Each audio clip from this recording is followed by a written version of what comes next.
And it seems to indicate that that is happening. So if people are locked out, let me know, and I'll be glad to just send this to them afterwards.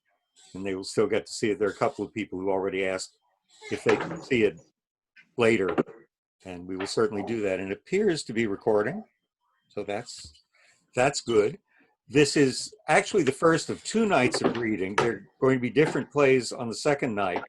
We have 4 plays tonight, 4 short, hopefully humorous plays. And then we have different 3 plays coming up on the night of June 28th, which is a Sunday night. We'll send the link to everybody too for that, and you can pick that if you want. They're different plays, they're not the same. We have an abundance of plays, and that's really been exciting for all of us. We call this Global Theater Productions as opposed to Globe Theater. It actually is global. George and Eden and Dane are in Australia, and George is one of our actors tonight, so that's pretty cool, very cool. And it's just so great to see people that we miss, and Karen too. So Australia is probably the farthest, but we've got people from all over. I will introduce the scenes as we go on, just enough to introduce the title, who wrote it, the basic setting, who the actors are, and then off we'll go. These are, of course, readings. There's no elaborate production for this. We're just doing the best we can, but we hope you enjoy hearing the plays as they go. Weird things can happen in Zoom, and if they do, we'll just deal with them as they come along. See what that can be. At the end of each scene, I will say blackout, and that will be the end of the scene, and then we will regroup, go on to the next play. I think that's all I have to say about that. Are we about at the time, Martha? Yes, we are. Well, it's 7:06, so I'm going to lock it. Okay. And then ask the cast, if you are not in the first scene, to stop your video and mute yourself. Off they go. Very close. Our first one-act play is called The Doctor Has Bad News. It's by Heather Woodward, who incidentally will show up again in another scene later. Our actors are John Rogers as the patient and George Faithfull as the doctor. The scene is an examination room. The patient, Keith, is sitting on the examination table, and the doctor comes in. Hello, Keith. Thank you for waiting. I know this is a scary time. The nurse was pretty vague about what was going on. Give it to me straight, doctor. All right. I take no joy in delivering this news. Oh God, it's bad news. I'm afraid it is. I'm sorry to say, Keith, I'm sleeping with your wife. Wow. Are you sure? Look, I know this can be tough to process, but you're not alone. For men of your age, it's common that I might be sleeping with your wife. I should have known. It runs in my family. All the men in my family have been cuckolded at some point. I just thought that I was too young to have it happen now. Yeah, there always are signs. I suppose we just didn't catch it soon enough. Me sleeping with your wife, that is. How would I have known? Well, signs typically include excuses, lack of energy or desirability on your end, a low sexual desire from your wife, and a major rise in her libido, but only when she's around me. I guess I did notice that. Look, allow me to show you a couple of images here that really confirmed this diagnosis. Now, if you look at this photo from a year ago, she looks cold and unhappy in bed with you. But in this photo taken here just last night, she looks healthy, happy, and even sexier than before. Did you take that first photo in our room when I was asleep? I'm afraid I did, yes. Of course, that is also part of how I could determine that I am sleeping with your wife. I even slept with her after taking the second photo. This just seems really sudden. I mean, I'm healthy. I run every day. I eat right. I sleep full evenings. Yes. Look, we should probably talk about what comes next. Now that you've been diagnosed with me sleeping with your wife, you might notice some changes. Possible symptoms include weight gain, erectile dysfunction, sadness-induced diarrhea, and also the feeling that people in grocery stores pity you. And there's nothing I can do to stop it? No, it's already progressed too far, and well, I'm afraid I'm just too awesome. Oh, God. I have to tell my kids. Yes, you'll want to tell your family, and as well as close friends and maybe even past lovers. They would want to know I suck. They probably need to get tested. Yes, they might. They may well have caught your suckiness. Now, just a follow-up question.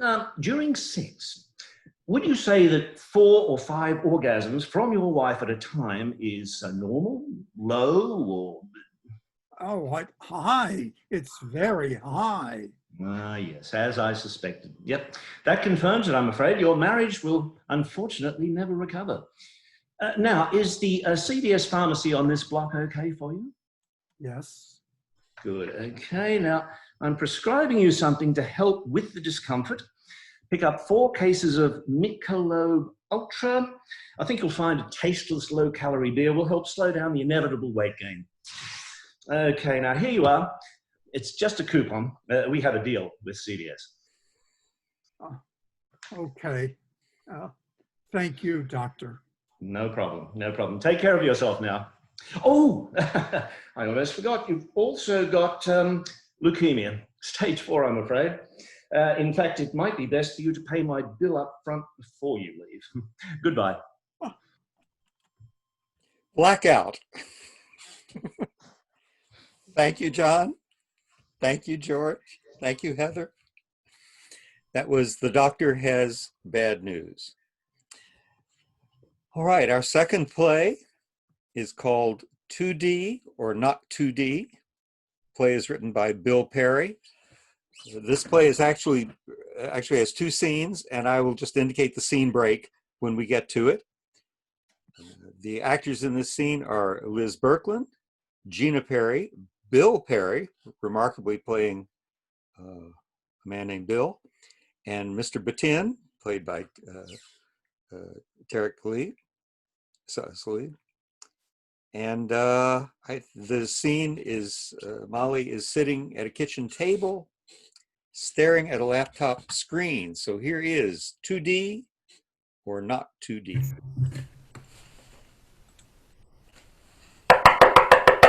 Oh, hi. The door's open. Come on in. Miss Gray?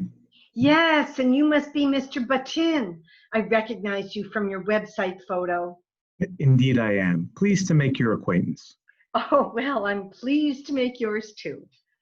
Yes, so am I. So, shall we discuss the problem your friend's been having? Of course. I imagine you're very busy these days, what with the pandemic and everything, and everyone staying at home and Zooming. Indeed. I have 2 more appointments this morning and 4 this afternoon. My goodness, you are busy. But surely there must be other Zoom interventionists. I think that's what you're called, right? That's correct. And yes, there are a few of us out there, although not all are certified. Well, I'm glad I found a certified Zoom interventionist. So this is about my good friend, Bill. I see. Bill and I go back many years. We're the best of friends. But of course, what with the stay-at-home orders and all, we actually haven't seen each other face to face in over 2 months. So you've been Zooming? Yes, we have, but not to excess. Just once or twice a week, and not for too long each time. I see no problem there. Oh no, it's not with our Zooming. It's the others. The others? Yes, business acquaintances, long-lost relatives, even Facebook friends, for God's sake. People he's hardly ever spoken to are now Zooming him all over the place. I see. It's getting to the point where it's all he does. He's Zooming before breakfast. He's Zooming during breakfast, after breakfast, before lunch, during lunch. I'm beginning to understand. It seems to be a serious case. Have you noticed any unusual behavior? Well, yes, that's what's gotten me worried. Although at least he's been honest enough to tell me about it. Let's see. On a Zoom call with his boss, there was his toilet flushing in the background. He swears it wasn't him, but he lives alone. And then there was the time he fell asleep during a Zoom call with his bowling team. His snoring is now making the rounds on YouTube. Snoring on YouTube. I think I saw that one. Didn't think it was humanly possible to be so loud. And then the last time we talked, he was a potato the whole time. A potato? Yes, he downloaded this potato filter and forgot to disable it. I've been able to rescue oranges and tomatoes, but a potato. This is serious, Miss Gray. But that's not the worst of it. It's his personality. It's changing. Indeed. How so? Well, how can I say this? Bill used to be this vibrant, outgoing, charming man, really intelligent, a wonderful conversationalist, interested and engaged with all the issues of the day. He could discuss any of them with a depth of knowledge that it would leave you simply flabbergasted, and all of it with a great sense of humor and humility, too. I see. And now? Well, now, since he's been Zooming practically 24/7, he seems to be withdrawing from the real world. Yes, withdrawing, I would say. Brilliant expositions on the news of the day have been reduced to cliches he's picked up from the internet. Affirmations of a point of view have become simple Neanderthal grunts. And he used to know the best words, but he doesn't anymore. Can't get anything over 2 syllables out of him. I dare say that this deep, thoughtful, humorous man that I call my friend has become two-dimensional. Two-dimensional? Yes, just like you see on a computer screen, height and width, but no depth at all. There seems to be nothing to him anymore, nothing behind that image. Please, can you help? Yes, I can.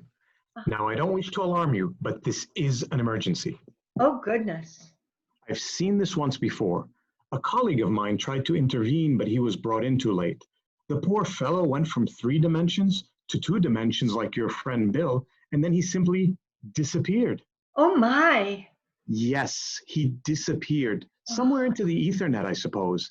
But for your friend, we may still have time. You say he speaks words with at least 2 syllables?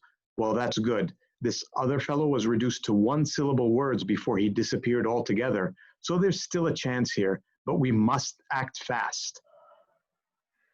Who are you calling? My associate, where does Bill live? 304 Grandview Street. Good, that's not too far. And do you think you can get Bill on a Zoom call, say, in 15 minutes? Well, I can send him an invite. I'm sure he's Zooming with someone right now, but he usually breaks those off to speak with me. Then let's do that. End of scene 1. Scene 2, 15 minutes later. My associate is outside Bill's house. It's time to start the Zoom meeting. Okay, there we go. Come on, Bill. Join the meeting, please. Hello, Bill. How have you been? Molly. How have you been? Okay. Well, you look good. Say, Bill, I have someone here with me I want you to meet. This is Mr. Buttin. Who? His name is Mr. Buttin, Buttin. He's a Zoom interventionist. Mr. Buttin, this is Bill. Hello, Bill. Bill, I have a friend of mine who would like to meet you. Yes. Will you agree to meet her? Just briefly is all. I'm sorry, what's that? Zoom? Invite? Oh, no, not by Zoom, in person. Oh. In fact, she's outside your house right now. Hear that? That's her knocking on the door. Door unlocked. I think he said the door's unlocked, so go in gently. Hello, Bill. My name is Gina. Gina? Yes, I'm a real human being Real human being? in 3 dimensions, and so are you. I am? Yes, you are. My job here is done now. Goodbye. I am? I am! Molly, how are you? You look fantastic. Fantastic. 3 syllables. That's wonderful. Bill, you look great too. So what's up, Mal? Hey, did you hear about the latest theory about COVID-19 and hydroxychloroquine? They say if you gargle with it... Wait, Bill, wait. What? No more Zoom. I'm coming over. Blackout. Thank you, guys. That is 2D or Not 2D, written by Bill Perry. Thank you so much. All right, our third play of the evening is a play written by George Faithfull, whom we have seen earlier. The play is called Lest We Forget. And in the play, I will just mention that the people in the play are Christine Orzepowski, who we see already, Ron Lear, Brittney Day, and George Faithfull, but you'll figure out what they're doing later. The scene is an apartment on the Upper East Side. Woman is in front of a TV, snoring in an armchair. Here is Lest We Forget. Oh, who is that this time of the evening? Benji, can you get that? Benji? Where is that old fool? Ah, probably in the bathroom.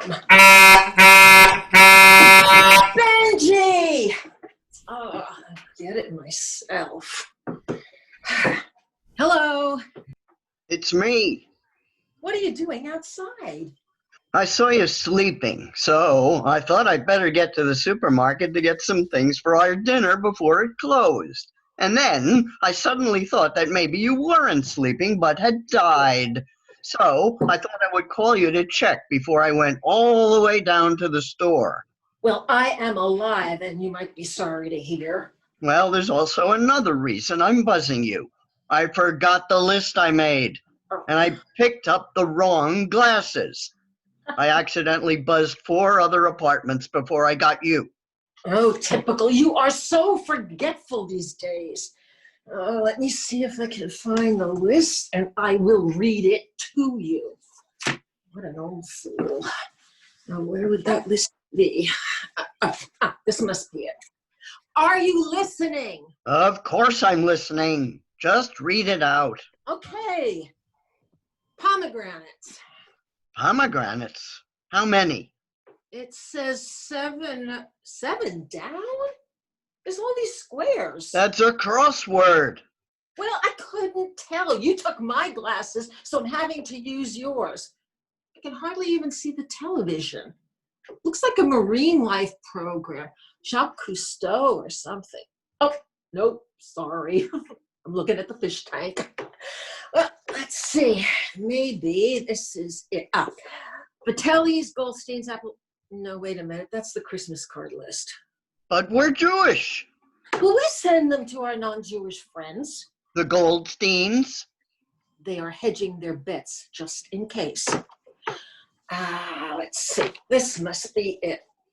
Smoked salmon, vermicelli, capers, dill. Hang on. I just want to get out my wallet. And I realized something. What's that? I don't have my wallet. Oh, typical. You'd forget to get dressed if it wasn't for me. And I'm in my pajamas. Oh, no, that's it. You are too old to do this. I am not. It was just an oversight. Look, buzz me back in and I'll show you how to use that Amazon machine to order in food. I can use the machine. You cannot. It's too complicated for you. Oh. There, now get up here. Too complicated. I'll show him I can do this.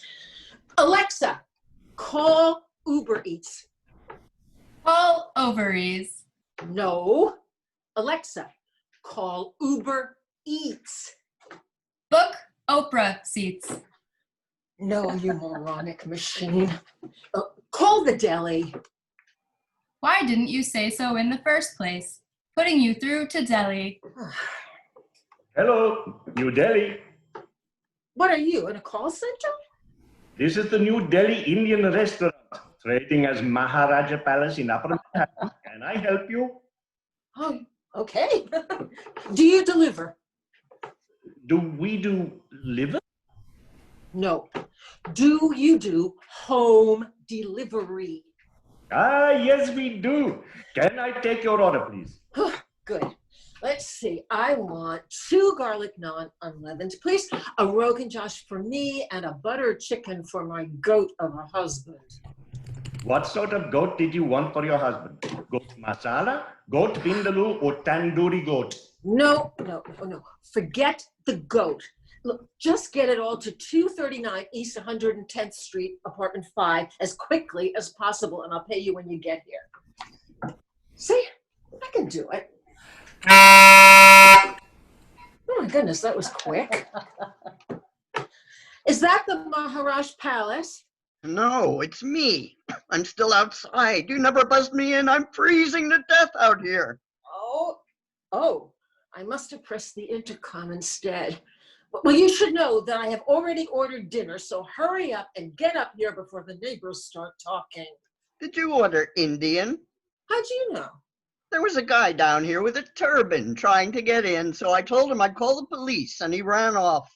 Oh, you idiot! That was our dinner! Look, just get up here before I divorce you. There, now that's the right button. Oh, now I have to start that stupid Amazon thing all over again. Well, it's about time, Benji. Now get in here. Wait a minute. Who are you? I'm Harold. Now, my husband is Benji.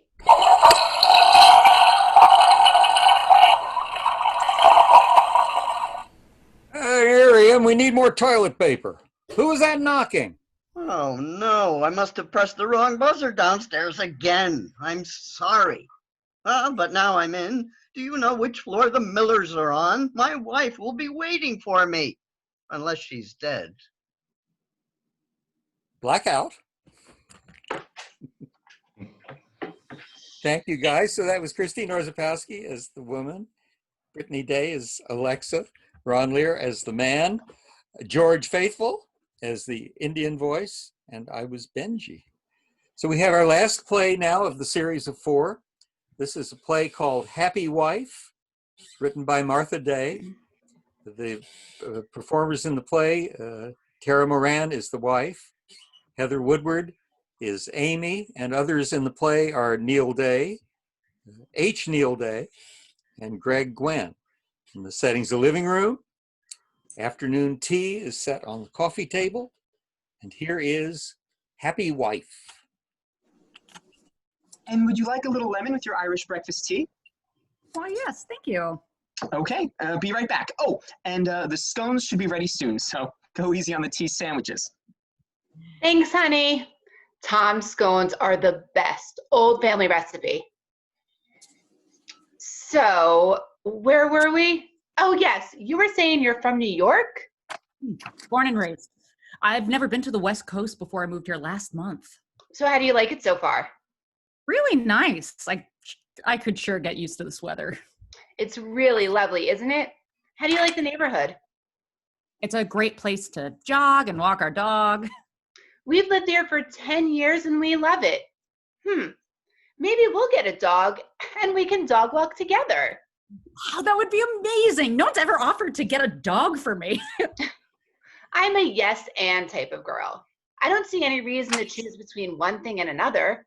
If I see something that I think makes my life better, I say yes, please. Would you like some more tea? That would be lovely. Thank you.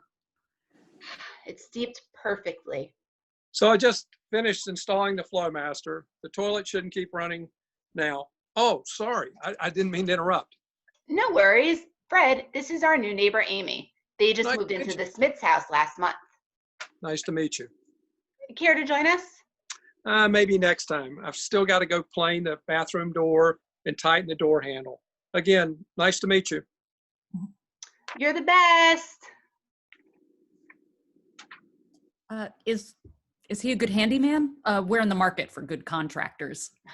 Fred is the best. Everyone should have a good handyman in their house. I've been reviewing our portfolio and, oh, sorry, I didn't see you have company. Dave, I'd like you to meet Amy. They just moved into the Smith's house across the street. Oh, so nice to meet you. Hey, are there more receipts from your business trip last week? Oh, yes, sorry. I forgot to give them to you yesterday. They're in my purse. That's okay. I'll get them, babe. Oh, the door handle's all fixed, sweetheart. Took me no time at all. You know, like most things, just need a little screwing. Ta-da! The scones are ready, sweetie. Fresh out of the oven. My grandma's family recipe with a bit of bobby flay tossed in. Oh, you're going to love Tom's scones.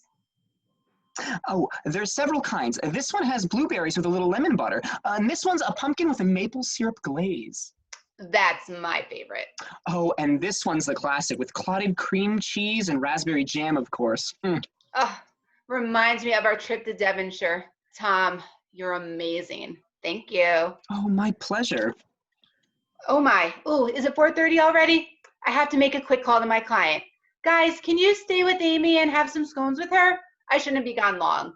Amy, you're in good hands with Tom, Fred, and Dave. Have fun. I'll be back as soon as I can.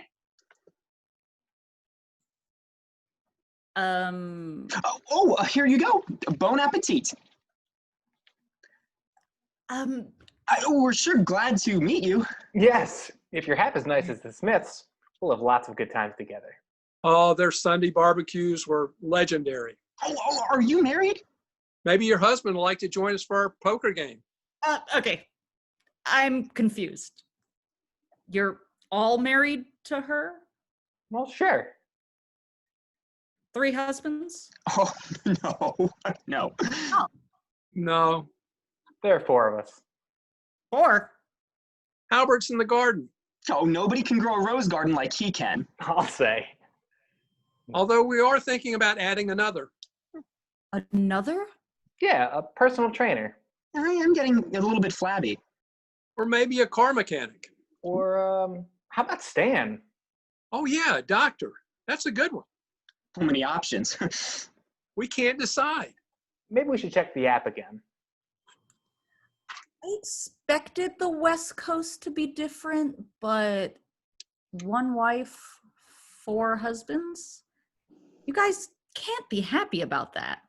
Au contraire. This is heaven. It's the perfect marriage. Sure is.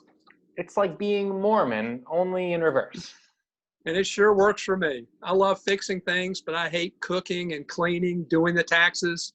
The only power tools I want to use are Cuisinarts and Dysons. And Albert loves to get grubby in the garden. And Dave is happy playing with all those numbers, keeping our finances humming. Every husband needs a husband to do what they don't want to do. We couldn't be happier. But what about your wife? Our wife? She's thrilled. She doesn't have to nag us. She doesn't constantly have to remind us to do all those things that we just don't want to do. And she's got all the time she needs to work with her clients. Or hang out with her friends. Sleep late. Do yoga. Zumba. Happy wife, happy life. My client is such a hoot. That was a lot of fun. So, what did I miss? We were just getting acquainted. Oh, how nice. It's been rather enlightening. Oh, would you like another scone? Sure, thanks. Wow, they're really delicious. So you like having 4 husbands? But of course, wouldn't everybody? Blackout. Thank you, guys. That's our scene, and those are our plays for the evening. If you'd like to come back, Put your video. Everyone can unmute themselves and start their videos. Meet the actors. Want to thank everybody. Great. Thank Awesome. you all for coming, and thank all our Thank you. writers and performers tonight. Such a fun night. Thank you all for being here. Thank you. Thank you for having us. Fun stuff. And Martha. I like Good the everybody. process, Martha. Thanks, Kurt and Martha. You're welcome. It was fun. Great idea, job, Martha. everyone. Good weekend. Happy Father's Day to the fathers. Yes, happy Father's Day. Happy Father's Day, Kirk. Thanks so much. Happy Father's Day. Love you. Happy Father's Day, Neal. Gang. Stan, happy. See you, Dad. Day, all the fathers.